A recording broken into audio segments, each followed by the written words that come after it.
Hello বন্ধুরা, আবার চলে এলাম নেক্সট পার্ট নিয়ে। আগের দিন দেখালাম আপনাদের 3টে কলম কেমন অবস্থা ছিল।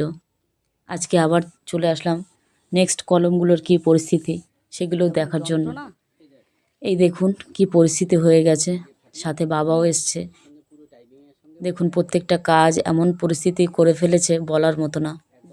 আপনারাও যদি এরকম কোনো কনস্ট্রাকশন কাজ করেন, বিশেষ করে যখন বেজ ঢালবেন, কারণ ভিতটাই হচ্ছে আসল জিনিস। এটাই যদি আপনাদের শক্ত সবল না হয়, আপনাদের কনস্ট্রাকশনের বিল্ডিং সেটা টিকে থাকবে না, অর্থাৎ দাঁড়িয়ে থাকবে না।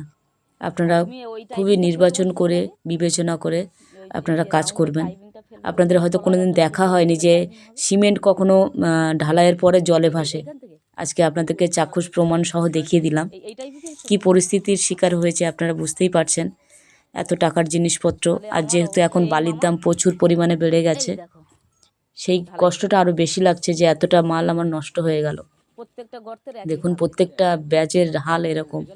আর বিশেষ করে ঢালাইয়ের সময় আপনারা পর্যাপ্ত সিমেন্ট দেওয়ার চেষ্টা করবেন, যাতে আপনাদের ঢালাইটা মজবুত হয়। তাহলে দেখবেন আপনাদের বিল্ডিংয়ের কোনো সমস্যা হবে না। আর বিশেষ করে সিমেন্ট নির্বাচন ক্ষেত্রেও আপনারা সতর্ক হবেন। দেখুন কি পরিস্থিতি হয়ে গেছে, এমন একটা পরিস্থিতি মানে কাজ করতে করতে থেমে যাওয়ার মতো অবস্থা। আজকে সারাটা দিনই আপনাদেরকে ভিডিও আপলোড করতে পারিনি। এই ব্যাচ পুরোপুরি আবার কেটে নতুন করে ভেঙে আবার নতুন করে দেওয়ার চেষ্টা করার জন্য এই সমস্ত মাল আবার তুলতে হচ্ছে।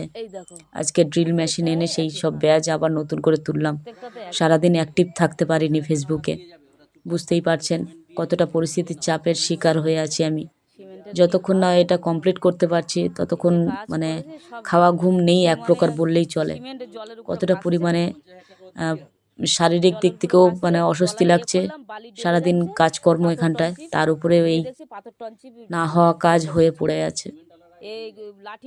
আজকে সারাটা দিন এই বেজ ঢালার সমস্ত যা যা ঢালা হয়েছিল নতুন করে কেটে আবার সেই বেজকে তুলতে হচ্ছে, কারণ তলায় একদম জমাট বাঁধেনি। সিমেন্টের মানে কোনো জমাট নেই, তলায় পুরোপুরি বালি আর টনচিপ রয়েছে। সেটা আপনাদেরকে নেক্সট দিনে হয়তো দেখাতে পারবো যে আমি বেজ ঢেলে কি অবস্থায় কি পরিস্থিতির মধ্যে আপনাদেরকে তুলে দেখাতে পারবো যে কেমন পরিস্থিতির জমাটটা বেঁধেছে। টোটাল তলায় দেখুন টনচিপ আর বালি তলায় চলে গেছে। তারপরে মানে প্রথমে ভারী জিনিসটা টনচিপ, সেই ভারী জিনিসটা আগে চলে গেছে জলের তলায়, তারপরে গেছে বালি, তারপরে সিমেন্ট ছিল যেটা, সেটা পুরোপুরি জলের উপরে ভেসে এসেছে। দেখতেই পাচ্ছেন কি পরিমাণে একটা ক্ষতি হয়ে গেছে সে বলার মতো নয়। এখনকার যা বালির রেট, প্রচুর পরিমাণে দাম বেড়ে গেছে জিনিসপত্রের। তবুও চেষ্টা করেছিলাম যে যা হোকভাবে তৈরি করার চেষ্টা করেছিলাম, কিন্তু সে দেখছি কোনো জিনিসই পর্যাপ্ত দেওয়া হয়নি। আর সিমেন্টেরও সমস্যা বলছেন মিস্ত্রিরা। এদিকে আবার সিমেন্টের যেখান থেকে বিল্ডার্সদের কাছ দিয়ে নিয়েছে তারাও বলছে যে মিস্ত্রির ফল, কিন্তু ফলটা কার আমি এখনো পর্যন্ত বুঝতে পারছি না, কে এইভাবে কীরকমভাবে কী করলো। ওনারা বলতে চাইছে শুকনো মাল যথারীতি গর্তের মধ্যে ঢালা হয়েছিল, তার জন্য বেসটা জমাট বাঁধতে পারেনি।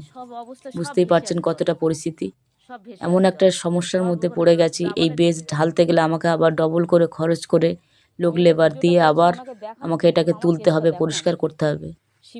বুঝতেই পারছেন আজ কয়েকটা দিন আমি মোটেই সময় দিতে পারছি না আপনাদেরকে। এই সময়টা প্লিজ আপনারা আমার পাশে থাকুন।